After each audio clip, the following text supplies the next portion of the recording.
February 6th, the birthday of Babe Ruth, and in 1979, the first batch of Big League Chew was cooked up in a Southeast Portland kitchen that 40 years ago now. Rob Nelson is the great Gambino, swinging for the fences with this lightning in a pouch.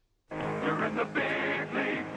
Ground Ball Great and Outta Here Original are true grand slams. The gum is now in the Hall of Fame. We're the Hall of Fame bubble gum. Stumptown to Cooperstown. And of course, my arm never got me there, but my gum did. When you're in the big league too. Rob Nelson never made the bigs. I can do a little bit more here. The lefty from Cornell won just one game in 3 seasons with the single-A, then independent league Portland Mavericks. The guys were larger than life. While the pitcher's mind wandered in Civic Stadium's right field bullpen, Rob's Think Bubble blew big as an alternative to Big Tobacco in the summer of '77. Suppose we shredded gum and put it in a bag, and we'd look as cool as the other guys, but we wouldn't make ourselves ill. But we'd look like pretty cool guys. Never a dipper, Nelson dove in with Mavs teammate and business partner Jim Bouton. And Jim's eyes, really, they got as big as baseball. He said, I could sell that idea. I like that idea a lot. Maybe a half inning later, he just casually said, what would you call it?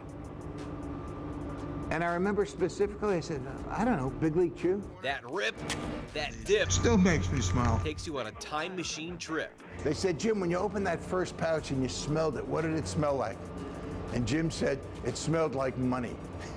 And when I was asked the same question, totally independently, I said it smelled like fun. That's the art. That's the originator. That's Bill Mayer's work. Bubblegum Fun since 1980. That is awesome. Where'd you find Looks that? like a Mav. We had a 3-year deal at 3%.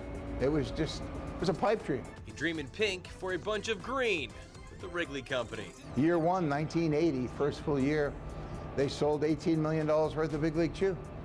And the following year, the Wrigley family sold the Cubs for $22 million. A boatload of bubble bucks for the middle school teacher and Portland State pitching coach. They thought it would be a cute novelty, and we were just over the moon that anybody wanted the idea. Rob bought out Bouton 20 years ago and then took his company to free agency 10 years later to Ford Gum in Western New York. And I love getting texts and emails from friends who are on a fishing trip and they're in a bait and tackle shop in Maine and they saw Big League Chew there. The 69-year-old father of 3 teens now has a new lefty in the Gum lineup. She just looks like a Big League Chew character. She fits right in with the roster. Man-sized Waz to the first female representation to step up to the candy dish.